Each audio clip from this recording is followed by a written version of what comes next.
Assalamualaikum warahmatullahi ta'ala wabarakatuh. Bismillah, masyaallah. La yasukul khair illallah. Bismillah, masyaallah. La yasrifu su'a illallah. Bismillah, masyaallah. Ma kana bikum min ni'matin fa min Allah. Bismillah, masyaallah. La hawla wa la quwwata illa billahil aliyyil azim. Innal hamdalillah nahmaduhu wa nasta'inuhu wa nastaghfiruh. ونعوذ بالله من شرور أنفسنا ومن سيئات أعمالنا ومن يهده الله فلا مضل له ومن يضلل فلا هادي له أشهد أن لا إله إلا الله وحده لا شريك له وأشهد أن محمدا عبده ورسوله اللهم صل وسلم على سيدنا محمد الفاتح لما أغلق والخاتم لما سبق ناصر الحق بالحق والهادي إلى صراطك المستقيم وعلى آله حق قدره ومقداره عظيم سبحانك لا علم لنا إلا ما علمتنا إنك أنت العليم الحكيم ربنا اشرح لنا صدورنا ويسر لنا أمورنا واحلل عقدة من لساننا نوينا التعلم وتعليم تذكر وتذكير ونفع والانتفاع والإفادة والاستفادة وحث على تمسك بكتاب الله وسنة رسول الله صلى الله عليه وآله وصحبه وسلم ودعاء إلى الهدى ودلالة على الخير وابتغاء مرضات الله وقربه سبحانه وتعالى أما بعد. Alhamdulillah, tuan-tuan dan puan, segala puji dan syukur kita kehadrat Allah Subhanahu wa taala. Pada malam ini Allah Subhanahu wa taala kurniakan kepada kita satu nikmat untuk kita sama-sama berjemaah, kemudian kita duduk dalam satu majlis ilmu. Dan Allah Subhanahu wa taala panjangkan umur kita. Allah Subhanahu wa taala telah pilih kita dalam majlis ilmu. Ini merupakan salah satu cintanya Allah Subhanahu wa taala kepada kita. Karena dikatakan innallaha yu'ti dunya man yuhibbu wa ma lam yuhibb. Sesungguhnya Allah itu memberikan dunia kepada orang yang dicinta dan juga kepada orang yang tak dicinta. Allah beri dunia kepada orang yang dia suka ataupun kepada orang yang tak suka. Sama ada orang tersebut beriman ataupun tidak beriman, Allah beri dunia. Sama ada orang itu baik ataupun orang itu fasik jahat, Allah tetap beri dunia. Walakin Allah la yu'ti ad-din. Akan tetapi Allah itu tidak memberikan agama. Artinya ilmu agama. Artinya keimanan kepada Allah. Artinya cinta kepada Allah, cinta kepada Rasul, cinta kepada ilmunya Allah Subhanahu wa taala. La yu'tina ad-din. Tidak Allah memberikan agama itu illa man yuhib. Kecuali orang yang Allah cinta. Karena itu Rasulullah sallallahu alaihi wasallam mengatakan, "Man yuridillahu bihi khairan yufaqihu fid din." Dalam hadis yang sahih, Nabi sallallahu alaihi wasallam sebutkan, barang siapa yang dikehendaki oleh Allah akan baginya kebaikan, nescaya Allah Subhanahu wa taala akan fahamkan dia agama. Nescaya Allah akan jemput dia pergi majlis ilmu, Allah beri kelapangan kepadanya untuk dia hadir majlis ilmu. Itu tanda Allah Subhanahu wa taala nak berikan kebaikan. Dan tanda Allah Subhanahu wa taala sudah benci kepada seseorang dan sudah menutupkan pintu kebaikan kepada seseorang adalah bila dia sudah tidak ingin ataupun tak ada perasaan untuk hadir majlis ilmu. Itulah tanda Allah Subhanahu wa taala dah mahu tutup pintu kebaikan kepada seorang hamba. Kerana pintu kebaikan sebesar-besarnya pintu kebaikan yang Allah Taala berikan adalah ilmu. Jadi kerana itu kita kena istiqamah dalam menuntut ilmu, kena hadir dalam pergi majlis ilmu. Kerana apa? Kerana kita nak dapatkan kebaikan ataupun nak masuk dalam golongan yang dicintai oleh Allah dan juga Rasulullah sallallahu alaihi wasallam. Jadi kerana itu tuan-tuan dan puan, istiqamah, pergilah mana-mana majlis ilmu. Satu nikmat Allah beri kepada kita adalah nikmat kesihatan. Allah beri kepada kita, kita dapat mengaji, kita dapat belajar. Ini satu nikmat. Maka faqtanim, hendaklah kamu isikan waktu-waktu kamu itu yang lapang tersebut itu dengan menuntut ilmu sebanyak mungkin sebelum datangnya sakit, sebelum datangnya ajal kamu. Kerana seorang itu tidak akan kenal Allah di yaumil qiyamah kalau dia tidak mengenal Allah di dunia. Itu kata tu guru saya. Orang yang tidak mempelajari ilmu tauhid, tidak mengenal Allah, tidak belajar ilmu agama, tidak mengenal Allah, mana mungkin dia mengenal Allah Subhanahu wa taala di akhirat. Allah tidak mampu mengenal orang yang tidak mau mengenal Allah Subhanahu wa taala di dunia. Itu yang paling kita takut, teman-teman. Itu Allah tidak mahu berjumpa kepada orang yang mana tidak mahu mempelajari ilmu-ilmu Allah Subhanahu wa taala di dunia. Nah, karena itu tuan perempuan, kata guru saya, sebagaimana kita memperlakukan Allah di dunia. Kita meninggalkan majelis ilmu, kita tak cinta kepada ilmu, kita tidak pelajari kitab-kitab para alim ulama, hadis Nabi sallallahu alaihi wasallam, maka orang tersebut akan diperlakukan di akhirat seperti mana dilakukan kepada Allah Azza wa Jalla di dunia. Nah, jadi kerana itu tuan perempuan, masih ada waktu, belajarlah ilmu, carilah ilmu sebanyak mungkin. Jangan kita mati dalam keadaan kita jahil, tidak mengenal Allah, sifat Allah Subhanahu wa taala. Kita mati, kita tidak mengenal kelembutan Allah kepada kita. Nah, kita mati dalam keadaan kita tidak mengenal Rasulullah sallallahu alaihi wasallam. Maka orang tersebut orang yang paling rugi sekali. Jadi kerana itu tuan perempuan, alhamdulillah Allah kurniakan kepada kita menuntut ilmu ini. Ini merupakan salah satu daripada nikmat yang besar yang Allah Ta'ala berikan kepada kita. Pada hari ini insyaAllah Ta'ala kita akan sambung pada hadis yang ke-20. Hadis yang ke-20 membicarakan tentang al-haya minal iman, yaitu malu itu merupakan sebahagian daripada iman. Jadi hadis yang ke-20 ini menerangkan tentang malu ataupun sifat malu. Daripada Ibn Abi Mas'ud ataupun Abi Mas'ud Uqbah bin Amr al-Ansari al-Badri. Daripada Ibn Mas'ud Uqbah bin Amr al-Ansar. Jadi ini merupakan seorang sahabat Nabi sallallahu alaihi wasallam yang bernama Al-Ansar. Dan kita faham maksudnya Al-Ansar, orang-orang yang mana mereka berasal daripada Madinah yang membantu perjalanan dakwah ataupun membantu Rasulullah sallallahu alaihi wasallam, kerana itu dipanggil Al-Ansar. Itu juga dipanggil Al-Ansari sebagai nisbahnya kepada orang-orang yang membantu Rasulullah sallallahu alaihi wasallam. Dan dikatakan juga maksud daripada Ansar itu golongan ataupun kaum Aus wal Khazraj. Mereka bergabung kemudian beriman kepada Nabi Muhammad sallallahu alaihi wasallam dan membantu Rasulullah sallallahu alaihi wasallam dalam peperangan-peperangan, maka dipanggil sebagai Al-Ansar. Dan itu dikatakan beliau adalah nisbahnya Al-Ansari. Al-Badri. Al-Badri artinya seorang sahabat Nabi SAW yang telah ataupun pernah musyarakah, yaitu bersama-sama dengan Rasulullah SAW berada di dalam peperangan Al-Badr ataupun peperangan Badar.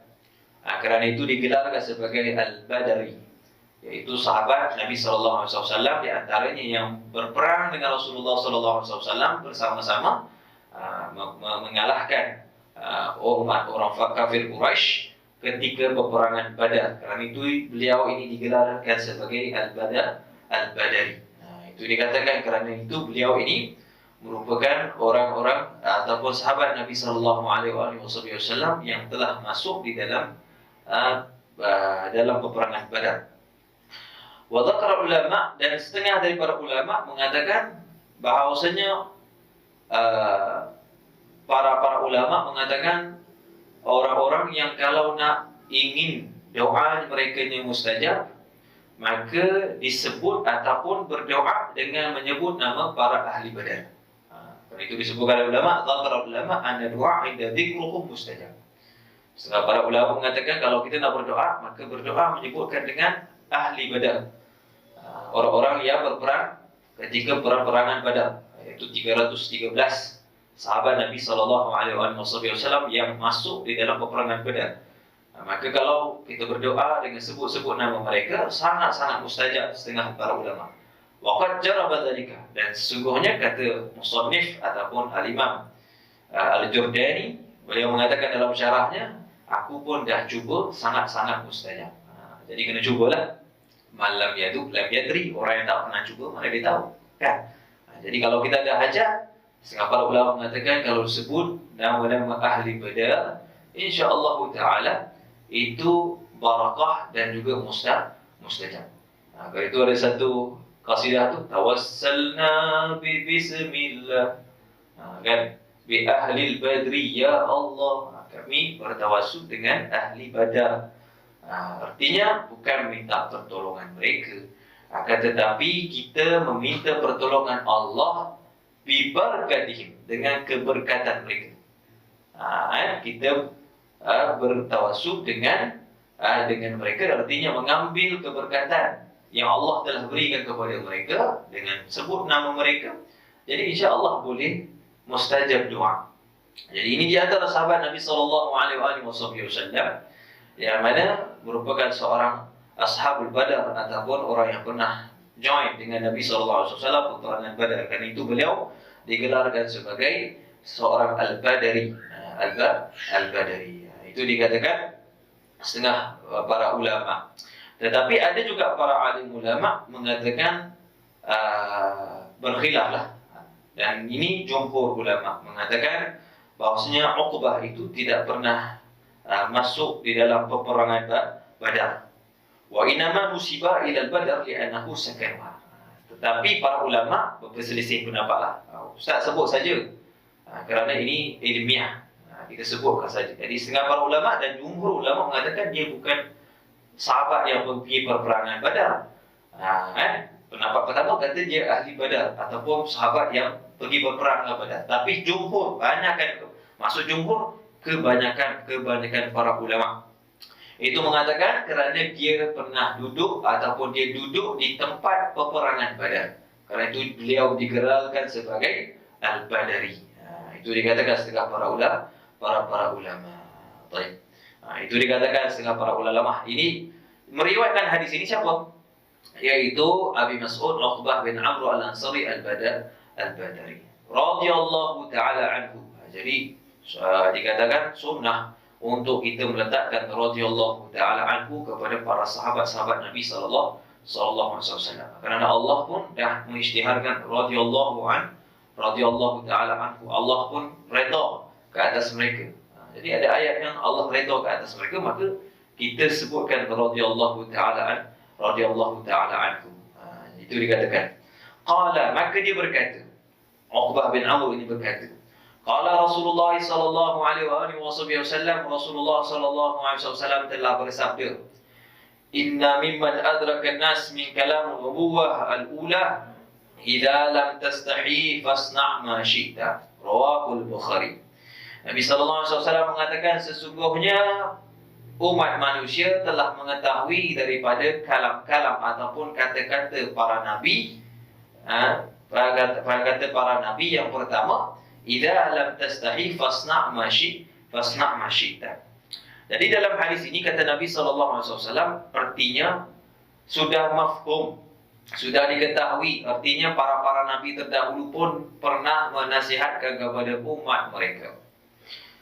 Yang mana pernah mengatakan kepada umat mereka, sekiranya kalau kamu tidak ada perasaan malu, kata Rasulullah SAW, idza lam tastahi, sekiranya kalau kamu tidak ada perasaan malu, fasna' ma syi'ta, maka hendaklah kamu lakukan dengan apa yang kamu mahukan. Itu kata Rasulullah sallallahu alaihi wasallam. Jadi artinya para nabi juga pernah menasihatkan kepada umat-umat mereka seperti itu. Itu kerana itu dikatakan wal murad bin nubuwah al-ula an-nubuwah as-salifah qabla nabiyina. Maksud nabi yang terdahulu artinya nabi yang sebelum Nabi Muhammad sallallahu alaihi wasallam itu pernah mewasiatkan kepada umat dia, sekiranya kalau kamu tidak ada perasaan malu, maka hendaklah kamu lakukan dengan apa yang kamu mahukan. Jadi di sini juga dalam hadis ini perkataan yang disebut oleh Nabi sallallahu alaihi wasallam, inna mimman adraka nas, itu juga merupakan Rasulullah sallallahu alaihi wasallam itu ittifaq, itu bersepakat dengan nabi-nabi terdahulu, dan nabi-nabi terdahulu bersepakat dengan Nabi Muhammad sallallahu alaihi wasallam. Menandakan Apa yang dibawa oleh nabi-nabi terdahulu itu sama perjalanannya. Dan Nabi Muhammad SAW itu sama perjalanan dengan nabi-nabi terdahulu. Jadi karena itu umat Islam ini satu saja, yaitu orang yang beriman kepada Allah, beriman kepada Rasul-Rasul mereka. Itu dipanggil umat Islam. Adapun mereka yang beriman hanya kepada nabi mereka, khususnya orang Bani Israel. Mereka beriman tak dengan nabi mereka? Mereka beriman dengan Nabi Musa, Nabi Isa. Tetapi mereka tidak mahu beriman kepada Nabi Muhammad SAW dan selain daripada nabi-nabi mereka.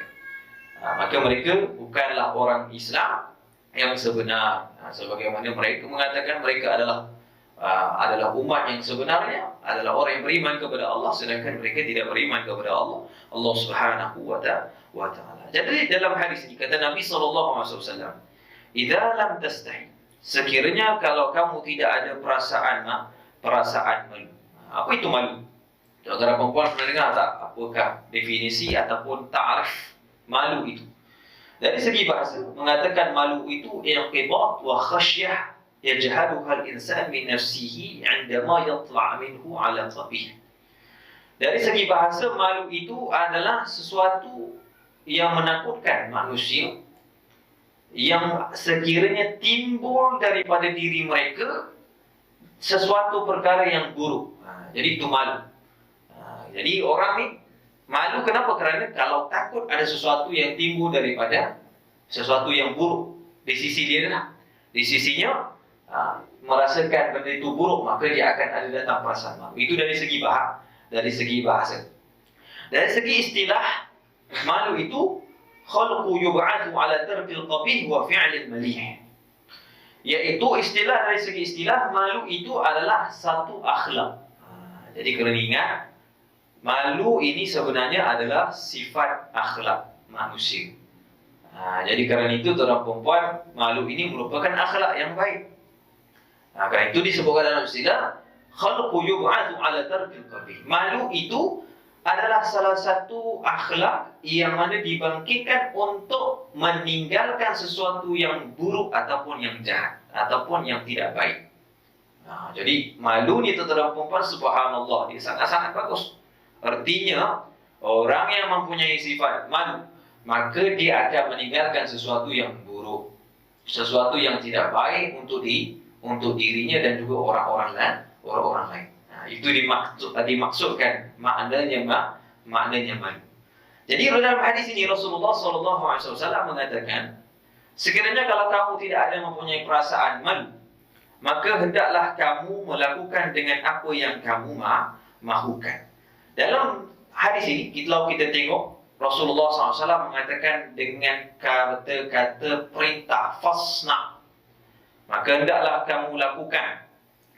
Setengah para ulama mengatakan, innal hadar amar li tahdid. Ini perintah daripada Nabi SAW itu merupakan daripada amaran Rasulullah SAW. Jadi Rasulullah SAW kata, lakukanlah apa yang kamu nak lakukan, itu sebenarnya perintah Rasulullah SAW. Artinya kalau orang dah tak ada perasaan malu, maka barangkali dia akan melakukan dengan sesuatu yang buruk. Karena kita tahu malu itu adalah meninggalkan sesuatu yang buruk. Tetapi kalau orang yang tak ada sifat malu, maka dia akan melakukan sifat yang buruk. Jadi Rasulullah SAW sebut, ini bukan Rasulullah SAW suruh meninggalkan sifat malu. Akan tetapi Rasulullah SAW beri tahdid. Artinya Rasulullah SAW beri peringatan, beri amaran. Rasulullah SAW beri ketakutan kepada kamu. Artinya kalau kamu dah tak ada sifat malu, maka kamu akan lakukan segala-galanya apa yang buruk, ataupun buruk di sisi kamu ataupun buruk di sisi orang-orang lain. Jadi begitu tuan-tuan. Hari ini kalau kita tengok, ramai orang yang dah tak ada sifat malu. Baik orang lelaki dan juga baik orang perempuan dah tak ada sifat malu. Kalau kita tengok pada hari ini, kebanyakannya orang-orang perempuan pun dah tak ada lagi sifat-sifat malu. Kata para ulama, amalan baik yang paling baik bagi seorang perempuan adalah sifat malu. Kerana dengan malu tersebut menjaga iffahnya, iaitu kehormatannya, maruahnya. Tetapi kalau orang dah tak ada malu, hari ini kita tengok paling ramai di sosial media yang berjoget orang lelaki dengan orang perempuan. Mohon maaf saya cakap, kebanyakannya orang-orang perempuan. Itu Rasulullah SAW kata, kalau dah tak ada sifat malu, kamu akan lakukan apa saja. Maka kamu akan lakukan apa saja. Maka hari ini kita tengok orang-orang perempuan yang berjoget di TikTok, di Facebook, di Instagram, kerana tidak ada sifat malu, mereka lah itu yang menyebabkan mereka melakukan sesuatu yang buruk. Yang pada hari ini kalau kita tengok, kita sebagai orang lelaki pun kita rasa macam malu kalau kita nak buat seperti itu. Tapi dah tak ada sifat malu tu tuan perempuan. Mohon maaf saya sebut, anak-anak orang Melayu kita, umat Islam. Akan tetapi tuan perempuan sudah tak ada lagi erti malu dalam kehidupan mereka. Mereka sanggup tuan perempuan menedahkan aurat mereka. Mereka sanggup menedahkan diri mereka, nama mereka. Sedangkan tuan-tuan perempuan Nabi SAW, apabila bangkit Nabi SAW dah tutup dah cara-cara wanita jahiliyah, dan Nabi SAW dah angkat martabat perempuan-perempuan, wanita-wanita. Rasulullah SAW dah tutup dah semua. Akan tetapi di akhir zaman, kita umat akhir zaman, kita buka balik.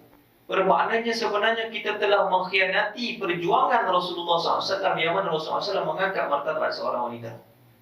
Tapi pada hari ini kita tengok seorang wanita, mana-mana wanita tu kebanyakannya dah tak ada adab, dah tak ada lagi untuk perasaan malu.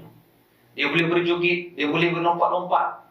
Bahkan kalau kita pergi di shopping pun, dia boleh tayang diri dia. Ini berbeza dengan perempuan-perempuan zaman terdahulu tu, tuan perempuan. Yang mana perempuan-perempuan zaman dahulu, walaupun terkadang mereka kurang agama, akan tetapi sifat malu mereka itu ada lagi dalam diri mereka. Tapi pada hari ini kita tengok anak-anak muda, mereka dah tak ada sifat malu. Mereka sanggup membuat sesuatu benda yang viral. Mereka sanggup membuat sesuatu benda yang terkadang nak dapatkan followers, sehingga membuat sesuatu yang keji. Sesuatu yang mendatangkan untuk meraih followers mereka. Ini salah satu benda yang Nabi SAW dah sebut. Sekiranya kalau kamu tidak ada malu, maka kamu akan lakukan segala-galanya. Jadi kerana itu tuan perempuan, malu ni sangat penting kepada perempuan. Begitu juga orang-orang lelaki. Pada hari ini kita tengok tak ada lagi dah perasaan malu.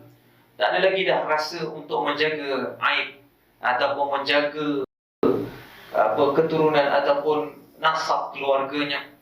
Terkadang mungkin ayahnya itu seorang haji, tetapi dah tak fikir dah. Zaman dulu kalau anak-anak muda, mereka itu nak buat suatu perkara, mereka akan tengok ayah mereka, siapa ayahnya.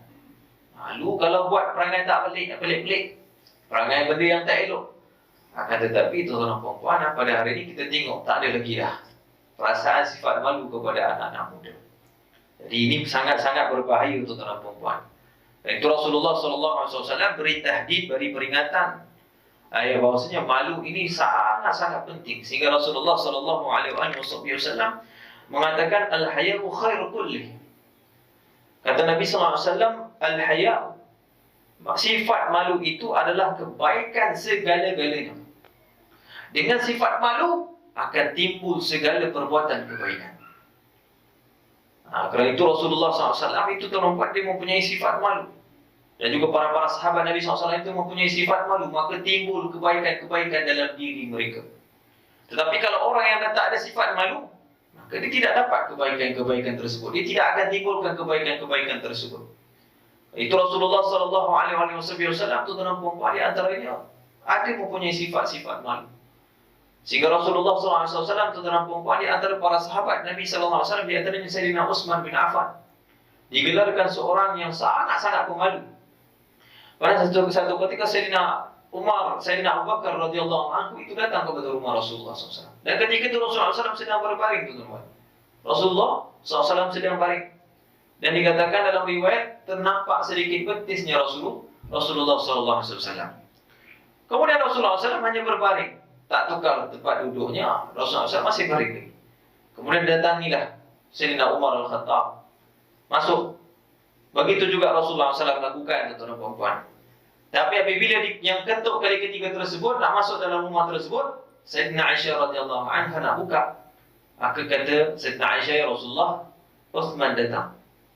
Rasulullah SAW terus membetulkan pakaiannya. Rasulullah SAW terus duduk.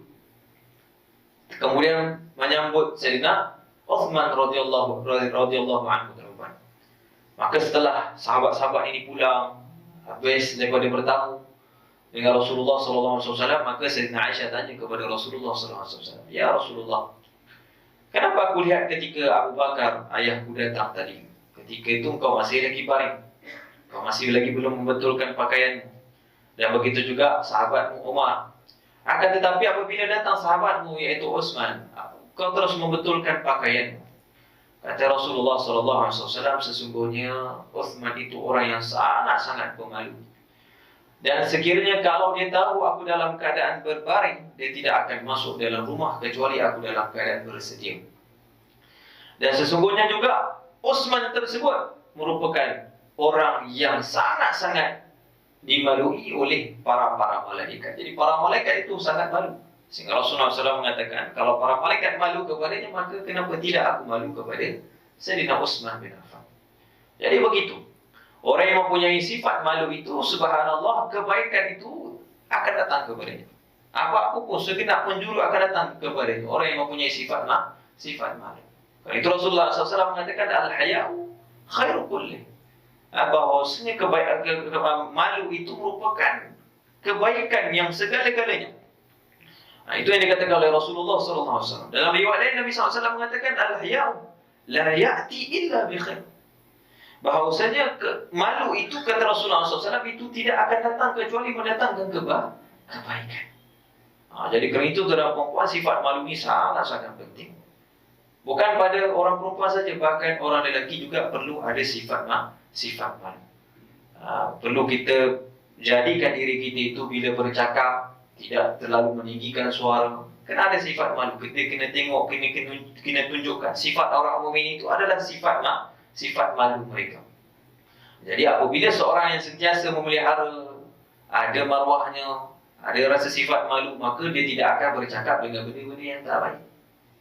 Kalau orang yang tak ada sifat malu, kita akan tengok dia mampu bercakap benda yang tak baik. Meskipun dia tak kenal lagi orang tersebut, dia sanggup mengeluarkan kata-kata yang kesal. Ini sifat orang yang tak ada sifat malu. Tapi kalau ada orang ada sifat malu, maka dia akan jaga. Karena sifat malu itu merupakan himayah bagi orang mukmin, iaitu perlindung bagi setiap orang mukmin. Yang mana kalau orang nak buat maksiat pun takkan terjadi kerana apa? Rasa malu. Dan sebaik-baik besarnya sifat malu itu adalah diletakkan sifat malu kepada Allah Azza wa Jalla. Jadi Nabi SAW itu adalah seorang hamba Allah dan seorang Nabi yang sangat-sangat malu dengan Allah Subhanahu wa Ta'ala. Dan begitu juga sahabat-sahabatnya Sayyidina Utsman bin Affan itu tidak pernah membuka bajunya.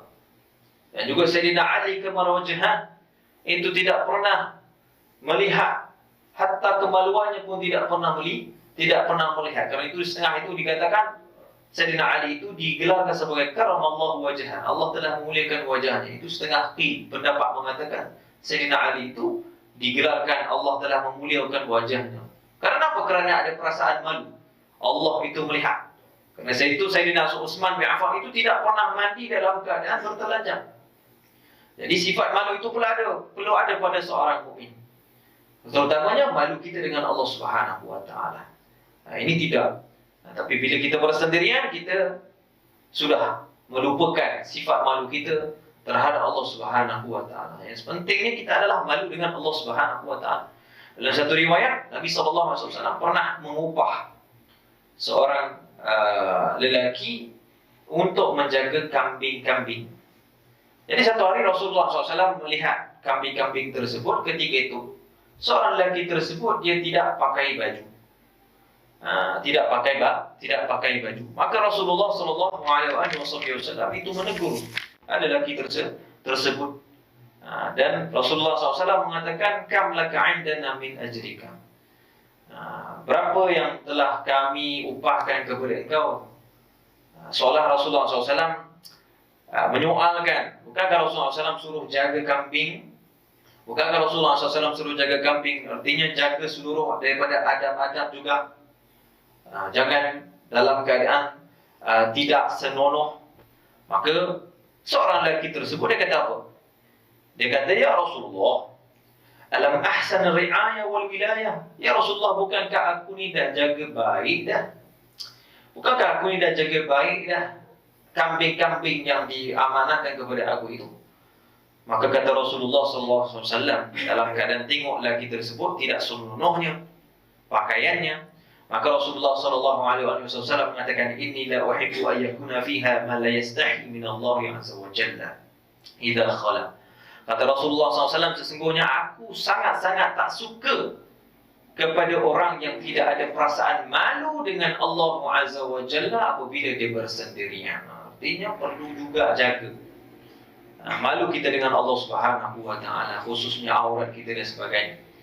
Kerana itu setengah para ulama tidak menghalalkan, tidak mengharuskan untuk kita tidak berpakaian meskipun dalam keadaan bilik mandi ataupun dalam keadaan bilik berseorangan. Kerana yang hadir bersama kita itu kadang-kadang malaikat-malaikat, di antara malaikat-malaikat kufar itu sentiasa bersama dengan kita. Maka apabila kita tidak menutup aurat, malaikat mufadah ini akan pergi daripada kita. Jadi kerana itu tidak seharusnya bagi orang untuk dia tidak berpakaian langsung. Kerana itu merupakan tidak ada adabnya dengan Allah Azza wa Jalla dan tidak ada rasa perasaan malunya dengan Allah Subhanahu wa taala. Itu pada dirinya. Adapun pada amalan-amalan pun perlu ada rasa malu dengan Allah Subhanahu wa taala. Kerana malu ini sangat penting dalam kita beribadah. Apabila seorang ada perasaan malu ketika dia beribadah kepada Allah Azza wa Jalla, maka dia tidak ada rasa hebat pada amalan ibadahnya. Kerana dia tahu Allah melihat, Allah itu mengetahui isi hatinya yang terkadang kalau dia berzikir la ilaha illallah, itu terkadang la ilaha illallah tapi fikirnya pada handphone. Kerana itu kalau dia ada perasaan malu dengan Allah Azza wa Jalla, barulah datang ihsan, kebaikan dalam ibadah mereka. Jadi kerana itu kena ada malu juga. Apabila kita dalam beribadah, perlu ada malu. Itu dikatakan malu dengan Allah Azza wa Jalla. Dan malu pada Allah Azza wa Jalla ini banyak ada pada para nabi. Dan juga ada banyak pada para awliya-Nya Allah Subhanahu wa taala, para wali-Nya Allah Subhanahu wa taala. Terkadang mereka kalau nak meminta kepada Allah, mereka mengatakan aku malu nak meminta kepada Allah. Kerana aku ni terkadang banyak lalainya mengingati Allah Azza wa Jalla. Siapa yang kata itu? Wali-walinya Allah, orang-orang yang saleh. Sampai satu tahap nak malu tu dalam hubungan dengan Allah Subhanahu wa taala. Kerana amalan tak banyak, nak mintanya macam-macam. Ini orang yang mempunyai sifat malu terhadap Allah Subhanahu wa taala. Fa Allahu ahaqqu an tastahi. Maka Allah lah yang selayaknya, seharusnya kamu malu terhadapnya. Maka Allah lebih-lebih lagi.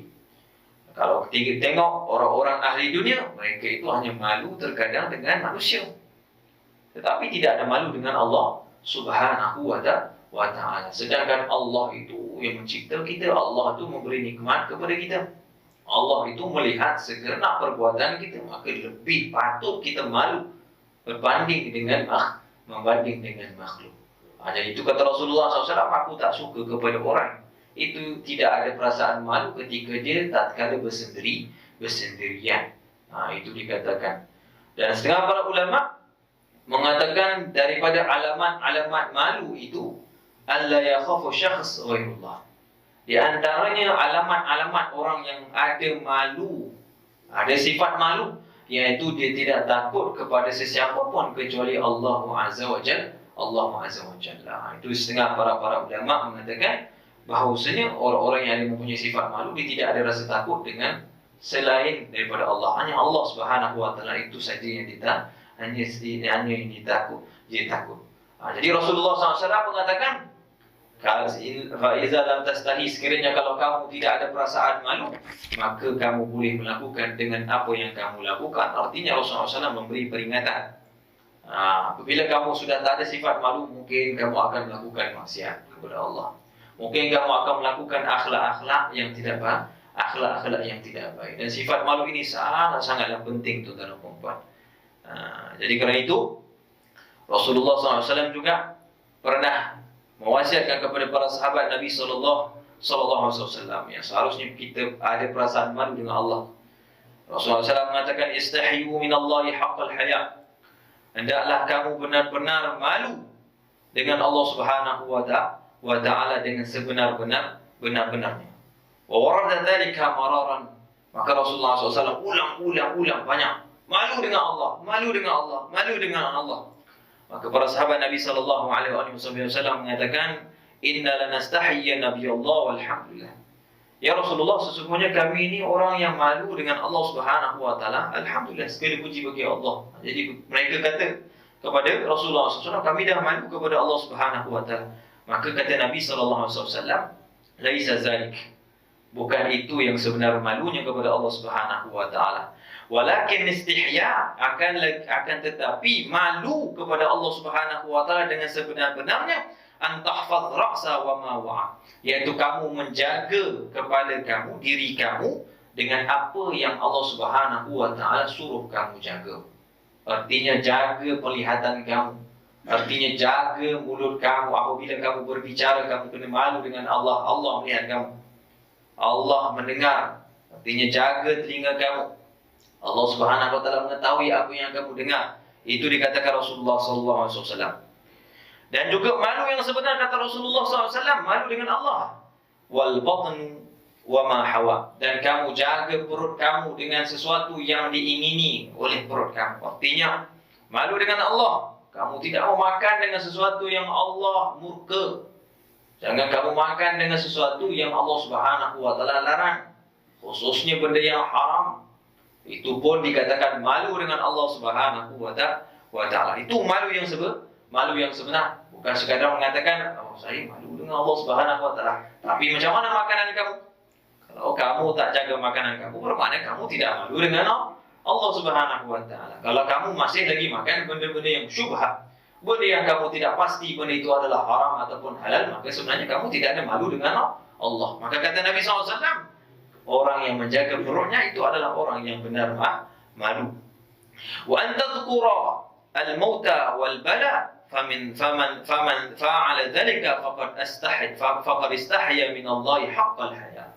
Kata Nabi SAW, yang ketiga, orang yang benar-benar malu dengan Allah Subhanahu wa Ta'ala, siapa mereka? Yaitu mereka mengingati kematian dan juga bala bencana. Faman fa'ala dzalika, barang siapa yang melakukan tiga-tiga seperti ini, maka kata Nabi SAW, dia telah benar-benar malu di hadapan Allah dengan sebenar-benarnya malu. Jadi itu tuan-tuan pentingnya malu kita kepada Allah Subhanahu wa Ta'ala. Kerana sifat malu ini juga merupakan sifat-sifat para nabi. Disebutkan dalam satu hadis diriwayatkan oleh Imam Tirmizi di dalam bab nikah, dan juga Imam Ahmad dalam musnadnya, mengatakan arba'un min sunanil mursalin, 4 daripada sunnah-sunnah para rasul. Yang pertama at-ta'attur, yaitu berwangi-wangi. Jadi sunnah para nabi ini diantaranya berwangi-wangi, sunnah nabi. Nabi SAW itu katakan, apabila kamu diberikan 3 perkara, kamu jangan tolak. Di antaranya wisadah bantal. Kalau orang bagi suruh sandar itu sunnah. Jangan tolak, tak apa tujuh warah itu sunnah Nabi SAW, ambil. Itu yang pertama kata Rasulullah SAW. Yang kedua kata Rasulullah SAW, apabila diberikan zait, yaitu minyak rambut, kalau ada orang bagi suruh betulkan rambut tu, pakai, ambil, jangan tolak-tolak. Itu sunnah Rasulullah SAW. Yang ketiga kata Rasulullah SAW, jangan menolak minyak wangi, kata Rasulullah SAW. Fa'innahu taib, kerana sesungguhnya minyak wangi tersebut, kata Rasulullah SAW, itu sangat baik. Kata Nabi SAW, jangan tolak 3 perkara. Jadi sunnah para anbiya, para rasul itu adalah berwangi-wangi, minyak wangi. Wan nikah, dan juga sunnah yang kedua, para rasul kebanyakannya mereka bernikah. Mereka bernikah. Jadi sunnah. Yang ketiga, wasiwak, dan juga bersugi. Para nabi, para rasul itu bersugi. Mereka menyikat gigi mereka, yaitu membersihkan diri gigi mereka. Yang keempat, wal haya, yang terakhir, yaitu ada perasaan sifat malu. Ini merupakan daripada sifat-sifat ataupun sunnah-sunnah para nabi. Jadi kena ada sifat malu, tuan-tuan perempuan. Bila bercakap tu kita kena berwaspada. Kita kena ingat kita orang beriman, orang meneliti, orang menilai, orang melihat akhlak kita. Kita mungkin kata tak apalah, tak ada apa pun, biasa. Mungkin itu di sisi kita. Akan tetapi bila ada orang yang pandai meneliti, khususnya orang yang dah belajar, maka dia lihat kita ini orang yang kurang adabnya. Jadi kita kena jaga sungguh-sungguh. Bila bercakap pun kena jaga, kena ada perasaan malu. Hari ini kita tengok isteri pun terkadang kalau cakap dengan suami, kadang-kadang cakap depan mak mertua dengan kawan-kawan, itu terkadang tak ada hormat kepada suami. Ini tidak ada sifat malunya. Yang terkadang orang tengok, apalah dia ni kan, cakap dengan isteri macam mana, cakap dengan suaminya macam mana. Jadi itu kena jaga orang-orang perempuan. Jadi kerana itu kena jaga sifat-sifat malu. Sifat malu ni tuan-tuan perempuan, subhanallah, sangat-sangat hebat. Orang yang mempunyai sifat malu, khususnya orang perempuan, tuan-tuan perempuan, maka Allah Subhanahu Wa Taala berikan kebaikan yang sangat dahsyat. Nabi Musa alaihissalam apabila lari daripada Firaun, artinya Allah perintahkan kepadanya, kemudian dia keluar daripada Mesir, kemudian dia pergi ke Palestin. Maka ketika itu larinya Nabi Musa alaihissalam itu dikatakan lebih kurang 6 bulan. 6 bulannya tuan-tuan musafir. Akhirnya dia berhenti satu tempat yang bernama Madian. Di situ dia berhenti, kemudian dia terlihat ada 2 orang perempuan yang mana nak mengambil, Allahumma salli ala Muhammad, air daripada perigi tersebut, tapi tak boleh ambil kerana perigi tersebut tertutup dan berat sangat-sangat. Lalu Nabi Musa alaihissalam membantunya. Maka Nabi Musa alaihissalam membantunya. Diangkat oleh Nabi Musa alaihissalam itu tuan-tuan dalam keadaan dia berseorangan. Terkejut. Di antaranya dikatakan bahawasanya 2 orang perempuan tersebut merupakan anaknya Nabi Syu'aib alaihissalam. Anaknya Nabi Syu'aib. Ini diceritakan dalam surah Al-Qasas. Diceritakan tentang bagaimana Nabi Musa alaihissalam berjumpa dengan 2 orang perempuan ini. Maka diceritakan oleh Allah Subhanahu Wa Taala, Nabi Musa alaihissalam membantu 2 orang ini mengambil air. Maka dia mengatakan bahawasanya dia mempunyai seorang ayah yang sudah tua, syekh, seorang tua yang tak mampu nak bantu. Maka kamilah yang mengangkat air ini. Maka ketika itu tuan perempuan, pulanglah 2 orang anak dara ini bertemu dengan ayahnya. Kemudian dia menceritakan apa yang berlaku, bahawasanya Nabi Musa alaihissalam telah membantu mereka dan mereka tak kenal itu adalah Nabi Musa alaihissalam. Maka ketika itu tuan-tuan perempuan, bila sampai di rumah, mereka menceritakan ada seorang pemuda yang tak tahu datang daripada mana, dalam keadaan musafir. Dia membantukan kami mengangkat satu penutup perigi, yang mana perigi tersebut tidak boleh diangkat kecuali dengan kekuatan 10 orang lelaki. Nabi Musa alaihissalam mengangkat seorang, kemudian membantu kami mengambil air. Maka Nabi Syu'aib alaihissalam, tuan-tuan perempuan, itu terasa ingin untuk menjemput pemuda tersebut datang kepada rumah.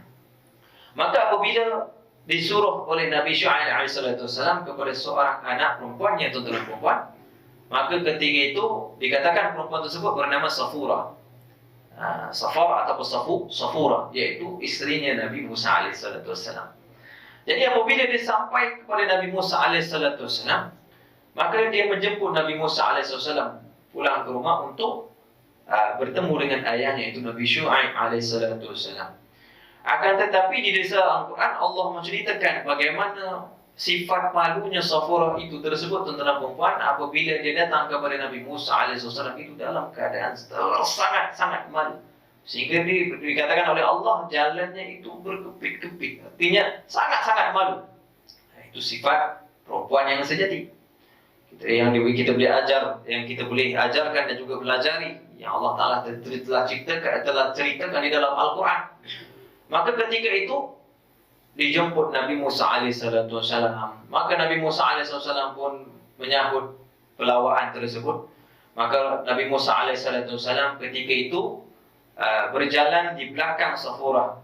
Akan tetapi Nabi Musa alaihissalam, tuan-tuan perempuan, apabila dia melihat seorang anak dara, seorang perempuan yang berjalan di hadapannya, maka dia tidak rasa enak, tidak rasa suka.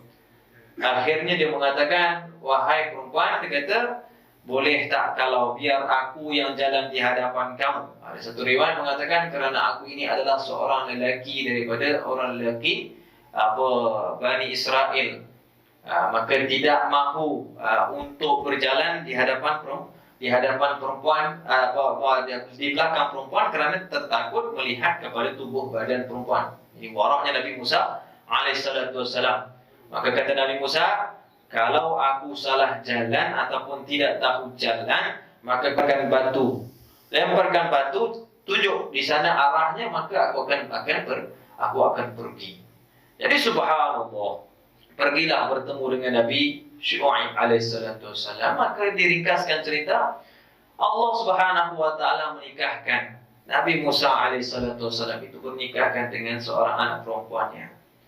Kata para ulama, lihat bagaimana orang yang mempunyai sifat malu, maka Allah berikan kepadanya itu satu ganjaran yang sangat dahsyat, yaitu dinikahi dengan seorang lelaki yang sangat soleh, bahkan seorangnya Nabi Allah, bahkan seorang Nabi yang mampu berbicara dengan Allah Subhanahu wa taala secara langsung. Ini kelebihan orang yang mempunyai sifat malu, teman-teman. Itu Rasulullah SAW mengatakan, orang yang mempunyai sifat malu itu datang kebaikan kepadanya. Jadi kerana itu kita kena ada sifat malu. Bila bercakap, kita kena fikir maruah kita, keluarga kita, ayah kita.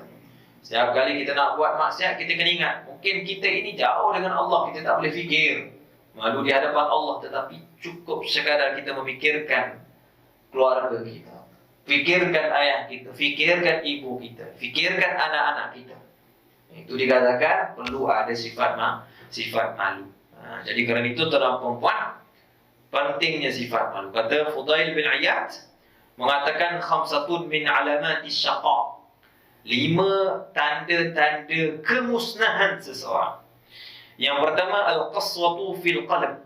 Yang pertama adalah hati yang mati ataupun hati yang keras. Dia tak mahu mengambil nasihat daripada orang lain, maka ini merupakan alamatus syaqa, alamat kemusnahan, kebinasaan, kecelakaan seseorang. Yang kedua, jumudul ain, iaitu orang yang mana mereka itu kurang menangis. Artinya kurang menangis min khasyatillah, daripada takut kepada Allah Azza wa Jalla. Maka orang seperti ini alamatus syaqa, ada tanda-tanda kebinasaan pada dirinya. Yang ketiga kata Fudail bin Iyad, wa qillatul haya. Yang ketiga yang menyebabkan ramai orang binasa, tatkala mereka kekurangan malunya ataupun sifat malu pada dirinya. Jadi kerana itu penting perempuan, itu yang ketiga. Yang keempat, ar-rughbah fi dunya, yaitu orang yang keinginan yang amat cinta kepada dunia. Ini merupakan alamatus syaqa. Kita kata Fudail bin Iyad. Yang kelima, wa tulul amal, dan orang yang mempunyai harapan-harapan yang tinggi kepada dunia sehingga meninggalkan akhirat. Ini 5 sifat ataupun 5 tanda yang menyebabkan orang tersebut boleh binasa. Jadi kerana itu jangan ada perasaan tidak ada malu. Mesti ada perasaan malu, tuan-tuan dan puan-puan. Kita kena tanam dalam diri kita. Kita kena ajar anak-anak kita, khususnya anak kita masih kecil, kita kena jaga. Kerana anak-anak yang kecil itu, kata Al-Imam Ar-Ramli di dalam Riyadhus Sibyan mengatakan, kasyam'atil maqsurah. Anak yang kecil itu seperti lilin yang membentuk, yang berupa. Lilin kalau dibakar, kemudian dipanaskan, maka apa yang kita ingin untuk membentuknya, maka akan terbentuk. Seperti itu anak kecil. Jadi kita kena ajar perasaan sifat malu kepadanya. Kita kena ajar, kalau buat macam ni, malu. Tak boleh kita buat macam ni. Ada perasaan malu, kita kena ajar.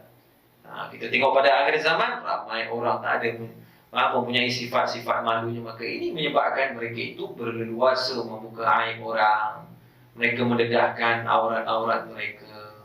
Bukan itu saja, bukan perempuan saja, bahkan orang lelaki. Orang lelaki auratnya. Tapi kerana tak ada sifat malu, dia pakai seluar pendek, terkadang dia keluar daripada rumahnya, dia pakai boxer saja. Ini tidak ada sifat malu. Perbuatan tersebut merupakan dosa besar.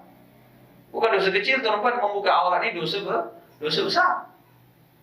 Nampak? Begitu orang-orang lelaki pada hari ini kita tengok, mereka memakai seluar yang terkadang pendek sampai terlihat aurat mereka, peha mereka. Maka ini tidak boleh. Kena ada perasaan sifat malu. Kena tegur anak-anak kita. Kita kena tengok anak-anak kita lelaki. Jangan hanya kita tengok pada anak perempuan saja. Hari ini orang fikir kalau buka aurat, perempuan. Aurat anak lelaki kita pun terkadang kita biarkan. Tak boleh. Jadi kerana itu ramai orang terlepas pandang. Ya, anak lelaki juga perlu dijaga, perlu ditatih, diajarkan akan perasaan sifat-sifat malu. Jadi kerana itu kalau kita tengok Sayyidatina Fatimah tutara perempuan, Rasulullah SAW ajarkannya sifat malu yang sangat-sangat dahsyat. Sehingga beliau pernah mengatakan ketika beliau sudah nazak kepada khadamnya, mengatakan bahawasanya nanti kalau aku meninggal, maka tolonglah engkau membuatkan sunduk ataupun keranda bagiku. Apabila nak menyusung ataupun membawa jenazahku, maka jangan biarkan hanya diangkat, dialasi dengan kain, bahkan buat dengan kotak. Maka dikatakan orang yang pertama ada keranda itu adalah Sayyidatina Fatimah, kerana rasa malunya. Sampai setahap itu tuan-tuan perempuan, rasa dia malu tuan-tuan perempuan, walaupun sudah pun meninggal, tetap dia fikirkan macam mana auratnya kalau disentuh oleh sahabat-sahabat Nabi SAW. Kalau disentuh oleh orang-orang lelaki, malu dia. Tetap dia fikirkan auratnya. Tapi hari ini perempuan dah tak rasa dah rasa sifat malu tersebut. Orang-orang seperti ini, orang-orang yang membiarkan aurat mereka terdedah, mereka tuan-tuan perempuan sangat mengecewakan Nabi Muhammad SAW. Yang mana Nabi SAW mengangkat martabat perempuan, tuan-tuan perempuan yang dahulu perempuan ini di sisi orang jahiliyah itu sebagai seorang hamba. Apabila mereka dalam keadaan datangnya bulan, maka disisih, dihalau, dibenci. Yang sampai setahap mereka itu terkadang tak beri makan langsung, pulang ke rumah ayah dan ibu mereka. Sampai setahap itu. Akan tetapi Rasulullah SAW bila datang Islam, Rasulullah SAW angkat orang perempuan. Sehingga Rasulullah SAW mengatakan bahawasanya syurga itu di bawah telapak kaki ibu seorang perempuan. Syurga itu di bawah telapak kaki ibu. Nak mengatakan Rasulullah SAW mengangkat darjat begitu tinggi perempuan ini. Akan tetapi perempuan akhir zaman mereka terus membuka aurat mereka. Mereka tak fikir. Mereka pakai pakaian ketat. Mereka tak fikir Rasulullah SAW. Allah. Apa akan mereka jawab di hadapan Rasulullah SAW nanti? Mereka buang sifat malu mereka. Mereka biarkan aurat mereka dilihat semua ajnabi. Ribu juta manusia lihat. Allahu Akbar. Apa yang akan mereka jawab? Jadi kan itu tuan-tuan, kita sebagai ketua keluarga, kita tengok anak-anak perempuan kita, didik mereka dengan sifat malu. Ajarkan mereka tentang sifat-sifat perempuan-perempuan ahli syurga. Fatimatul Zahra, Asiyah binti Muzahim, Khadijatul Kubra. Ceritakan kepada mereka bagaimana mereka membela diri mereka, bagaimana mereka tuan-tuan perempuan menjaga diri mereka sehingga pandangan mereka pun mereka jaga. Sehingga kan dikatakan oleh Fatimah Zahra, Sayyidatina Fatimah Zahra, perempuan yang terbaik adalah perempuan yang mana tidak dilihat oleh lelaki dan melihat kepada lelaki. Perempuan yang paling terbaik. Kerana itu tuan-tuan perempuan, kalaulah seorang itu dalam berjemaah, selagi jauh, selama jauh, semakin jauh dengan saf orang lelaki, maka perempuan itu lebih baik. Semakin jauh safnya, makin lebih baik. Begitulah orang perempuan. Apabila mereka semakin jauh dari pandangan lelaki, maka mereka adalah perempuan-perempuan yang suci, perempuan yang paling terbaik. Jadi kerana itu, jadikan keluarga kita, isteri kita, anak kita yang terbaik. Didik mereka dengan sifat rasa malu dan juga kepada diri kita. Jadi itu yang dikatakan tuan-tuan perempuan oleh Nabi SAW.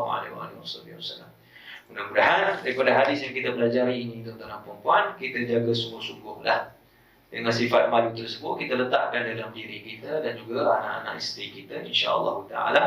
Mudah-mudahan Allah Subhanahu wa taala kurniakan kepada kita, ya, rezekikan kita untuk perasaan sifat malu, yang mana sifat malu tersebut membela diri kita, menjaga diri kita, menjadikan kita orang yang taat kepada Allah, tidak bermaksiat kepada Allah, dan juga melindungi diri kita daripada segala musibah Mudah-mudahan Allah Subhanahu wa taala pun memberikan kepada kita taufik dan juga rahmat. Allah ampunkan segala dosa-dosa kita, Allah tutup segala aib-aib kita. Kita yang dalam keadaan sakit Allah sembuhkan, dan kita dalam keadaan menanggung hutang yang tidak boleh dibayar, mudah-mudahan dengan keberkatan majlis ilmu pada malam ini Allah ringankan, Allah angkat beban segala kesusahan dalam kehidupan kita dengan keberkatan Nabi Muhammad sallallahu alaihi wasallam, dengan pembacaan hadis Nabi Muhammad sallallahu alaihi wasallam, dan juga Allah Subhanahu wa taala jauhkan kita daripada segala wabak, daripada segala penyakit. Amin ya rabbal alamin. Saya mohon maaf tuan-tuan dan puan, pada minggu yang lalu saya diuji oleh Allah dengan COVID-19. Alhamdulillah. Tak sedar, tapi alhamdulillah Allah Taala berikan kepada saya tak teruklah. Tak teruk, hanya stage 2 saja. Kemudian berpindah pada stage 1, alhamdulillah sudah di swab, kemudian dah negatif, alhamdulillah, dan syukur kepada Allah Azza wa Jalla. Maka tuan-tuan dan puan, kita tak tahu. Saya kita tak pernah tahu bila kita nak sakit. Jadi kerana itu tuan-tuan dan puan, sediakanlah amalan kita sebelum kita kembali. Banyakkan majlis ilmu sebelum kita kembali kepada Allah Azza wa Jalla. Jadikan tempat-tempat ini bersaksi, tiang-tiang ini bersaksi kita pernah duduk sadar menuntut ilmu Allah Subhanahu wa taala. Jadi insya-Allah taala doa-doakan saya supaya dilindungi oleh Allah Subhanahu wa taala, dan saya doakan tuan-tuan dan puan juga dilindungi oleh Allah Subhanahu wa taala. Jadi sekadar itu saja untuk pada hari ini. Insya-Allah pada minggu hadapan kita akan sambung pada hadis yang seterusnya. Wallahu a'lam.